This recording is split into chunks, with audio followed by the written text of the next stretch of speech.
Shaligram status building ખાતે લાડુની પ્રસાદી ખાવાનો મામલો ઘરની લાડુને પ્રસાદ સમજી ખાઈ જતા સસરા અને પુત્રવધૂની તબિયત લથડી હતી। હોસ્પિટલમાં સારવાર હેઠળ ખસેડ્યા બાદ લાડુમાં ઝેર હોવાનું સામે આવ્યું। પરિવારજનોએ પોતાના ઘરની સામે રહેતા લોકો પર આક્ષેપ કર્યા હતા। લાડુમાં ઝેરી દવા નાખી પરિવારને મારવાનો પ્રયાસ કર્યો હોવાના આક્ષેપ સસરા અને પુત્રવધૂની હોસ્પિટલથી સારવાર લઈ ઘરે પરત ફર્યા। ઉત્તરાયણ પોલીસે વધુ તપાસ હાથ ધરી। ભાવિક પટેલ, સુરત। ગોરધનભાઈ વૈચરામભાઈ ડોંડા। હવે ઘટના તો કાલ 3 વાગ્યે બની હતી અને એ લાડુડી મેં ખાધી। લાડુડી ખાધા પછી મને ફેર ચડ્યા અને ત્યાંથી હું બેહોશ થઈ ગયો। એટલે પછી મને ત્યાં દવાખાને લઈ ગયા। પહેલાં તો જાણે વિનસમાં લઈ ગયા હતા, ત્યાં જગ્યા નહોતી એટલે પછી કિરણમાં લઈ ગયા।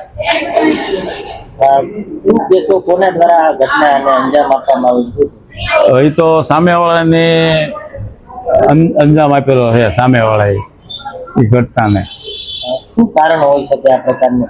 હવે કારણમાં તો હું તમને નહીં દર્શાવી શકું, પણ હવે એને કોઈ પણ અમારી સાથે જૂની અદાવત હોય તો એ બની શકે, પણ 2 વર્ષથી તો એવું કાંઈ હતું જ નહીં અમારે। કડકમાં કડક કાર્યવાહી થવી જોઈએ અને એમાં કાંઈ ઢીલું મૂકવાનું નથી થતું। બરાબર। મારું નામ કિરણ નિલેશભાઈ ડોંડા છે। અમે શાલિગ્રામ સ્ટેટસ F1101 માં રહીએ છીએ।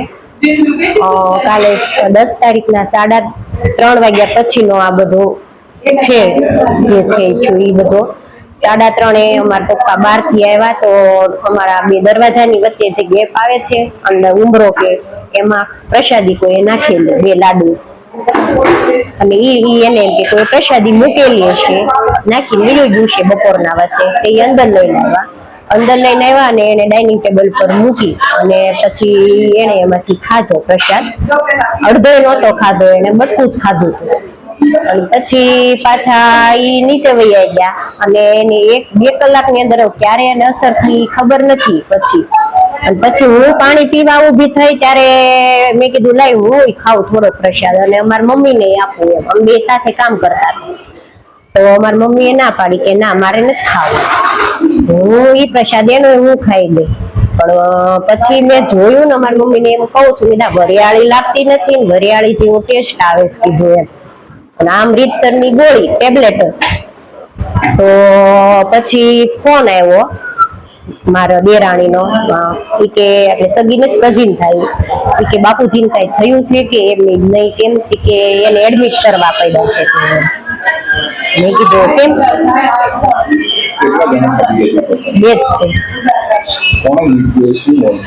હવે સામે વાળાની ઉપર છે ડાઉટ બધો।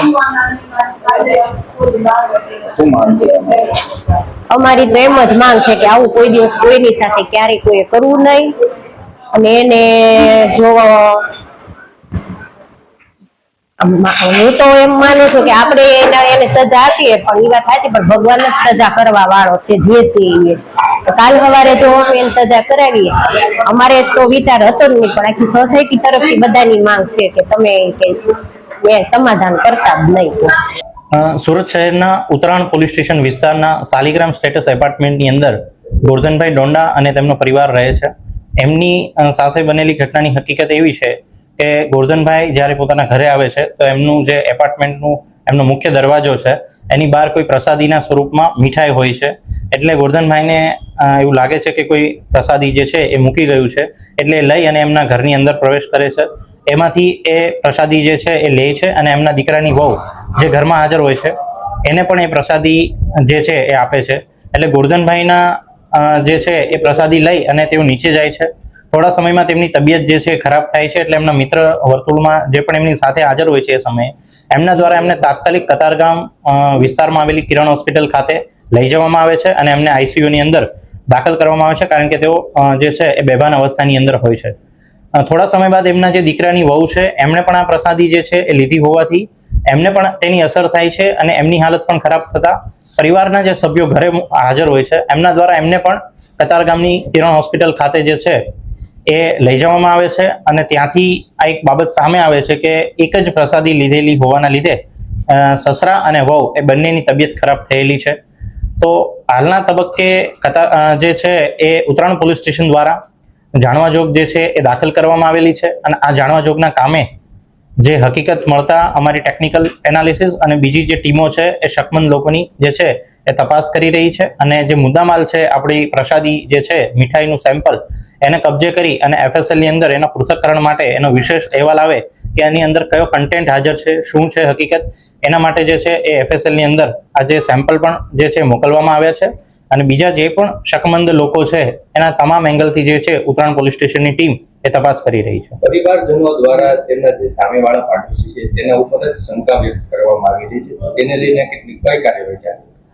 પોલીસ જે છે એ પોતાના દરેક જે છે પાસાઓને ધ્યાનમાં રાખી દરેક શકમંદ લોકો જે કંઈ પણ જે છે એમની હકીકત છે, જે કંઈ ટેકનિકલ એનાલિસિસ છે, આ તમામ પાસાઓને ધ્યાનમાં રાખી જેટલાની સામે પણ શંકાસ્પદ જે છે જેટલા પણ લોકો એ તમામની તપાસ જે છે એ પોલીસ દ્વારા અત્યારે કરવામાં આવી રહી છે. કેટલા લોકોને અત્યાર સુધીમાં પૂછપરછ થઈ છે કે અને કઈ રીતે આગળની કાર્યવાહી કરવામાં આવશે? જેટલા પણ શંકાસ્પદ લોકો છે એ તમામને પોલીસની દ્વારા પૂછપરછ કરવામાં આવી રહી છે. FSL નો રિપોર્ટ આવેથી એનો કન્ટેન્ટ અંદર જે છે એ શું છે એ જે છે એ એક પ્રકારે સ્પષ્ટ થાય અને જે શંકાસ્પદ લોકોની પણ જે છે પૂછપરછ થાય, બીજા ટેકનિકલ અને બીજા જે પાસાઓ છે એના આધારે પોલીસ જે છે એ જે પણ પ્રકારની આની અંદર હકીકત જણાઈ આવશે એમાં કાયદેસરની આગળની જે કાર્યવાહી છે એ કરવામાં આવનાર છે.